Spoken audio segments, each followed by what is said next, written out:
Hello, my name is Lauren and welcome to my channel. Some important notices before I start this video. Monsta X has officially announced their comeback as May 11th, and they will be going on their first show on May 14th, which is their debuting date. So that's very also suspicious of the timing. And concerning Wonho's fan cafe, if you have the privilege, it is a privilege to be part of these fan cafes. Do not post things in public. Do not do things like that. Please make sure that it's private in between you and Wonho. Like, as much as I love seeing it too, and I can't seem to get access to it. It is something between him and the fans, which he at this point doesn't know what to call us. So, kind of just step back. So now into the video, because I am going to be talking about Wonho and what him signing under Highline Entertainment means going forward, and like my theory behind it. Remember, this is a theory. This is not to criticize anyone. This is just a theory.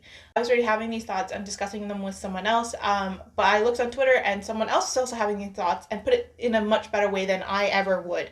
And I thought I'd just kind of discuss it. The person's name is Achuagaga on Twitter. Here's their Twitter username, and I will also leave a link down below in the description box. So this Twitter thread also involves two people. It involves one of their mutuals and them themselves. I will leave screenshots of what I'm discussing when it's relevant. So first things first, Wonho did sign with Highline Entertainment exclusively, but Highline Entertainment is a subsidiary under Starship Entertainment.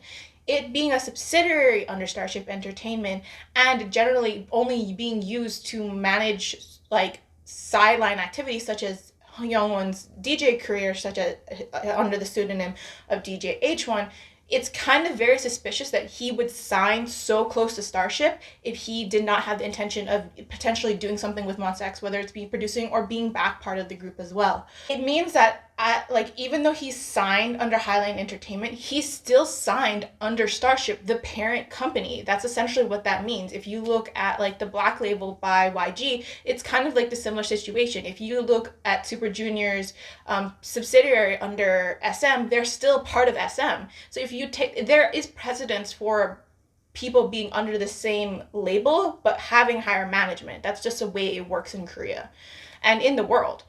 Essentially, Starship has the right to modify his contract and essentially call him out to do different things whenever they need him. Say they need him to produce a song, or they need him to be part of MX, or they need him to be a solo artist. Like whatever they want, they kind of can pull the strings a little bit more. Not as much, but they can still pull the strings a little bit more concerning things. But it's just, once again, one who's signing the subsidiary of Starship Entertainment is very, very suspicious, and that means he still wants to be very close to Monsta X, because Monsta X debuted about 5 years ago, and their contract was for 5 years. And so when you look at the timeline, they actually did potentially re-sign their contract in 2020 with different clauses. I didn't know this until I saw this tweet, that idols will generally sign a contract a month out from when they are debuting, when a new member is entering, and it just makes it easier for legal reasons. So the possibility that one has been already integrated into Monsta X is very, very real.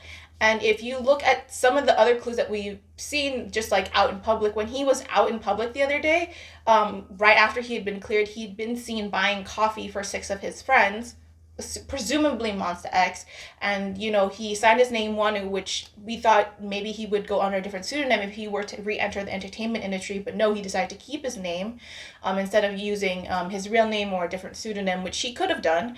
And he apparently looked sweaty and like he was going to be like he was just finished working out.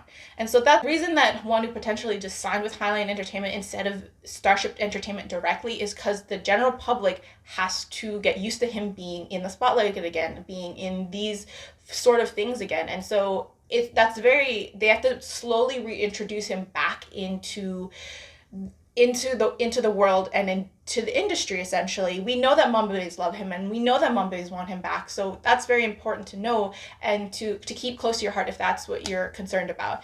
And it's not the first, and like personally, it's not the first time I've seen artists leave their company but then continue to be part of their main group. So if you look at VIX's Ravi, if you look at Blockb Zico, if you look at OK Taecyeon and 2PM, there is a precedent set for this, that they can work with their own companies or in a subsidiary company and then still be part of the main group.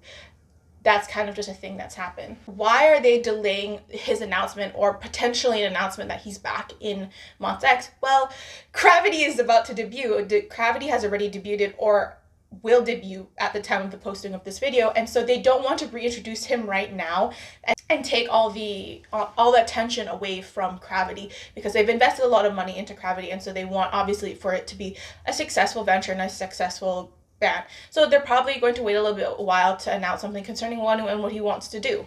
People are also concerned about Wonho having his own social media accounts, which generally he wouldn't do if he was going to be reintegrated back into the group.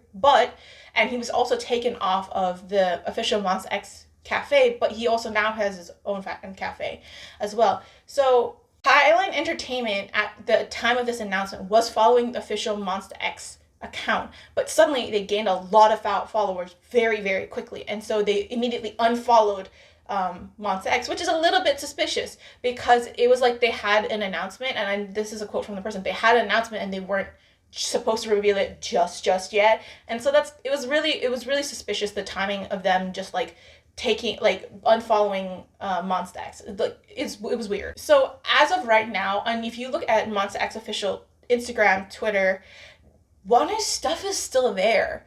Like, his Celicas are still there, selfies. His pictures from Monsta X are still present on the Monsta X's Instagram page. And if they really wanted to, they could just delete it and pretend that he never existed. Even though they own the right to those photos, they could have just deleted them and pretend that they never existed, and they didn't do that. So why aren't they doing that? Because they want to test the water to see if there's going to be any more negative reaction towards him as being back in the entertainment industry. She from Epic Records is also apparently still going to be managing Wonho's international activities, which, if you look at it, is kind of strange, because if you think about it, he's a solo artist in Korea. He's not well established. He doesn't have like a set of concert lists to go to. Why would he still be signed to do that kind of management? It's very unusual, and theoretically has something to do with him being part of the world tour, and that going forward, if we do get the world tour, because of the coronavirus in the world. So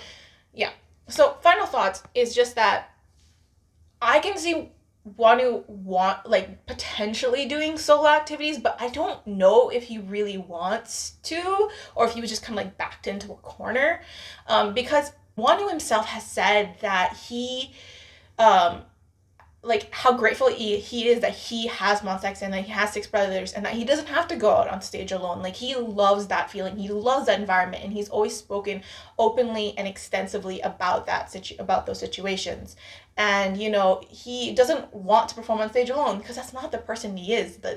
He's very much someone who loves to be with other people. He's very much a social butterfly, from what I've seen and I understand of him as a mama babe from a distance. And I think it's just not a matter of if, I think it's a matter of when he will be with Monsta X. So yeah, it's just a matter of time. So thank you very much for watching, and I hope to see you soon. Bye.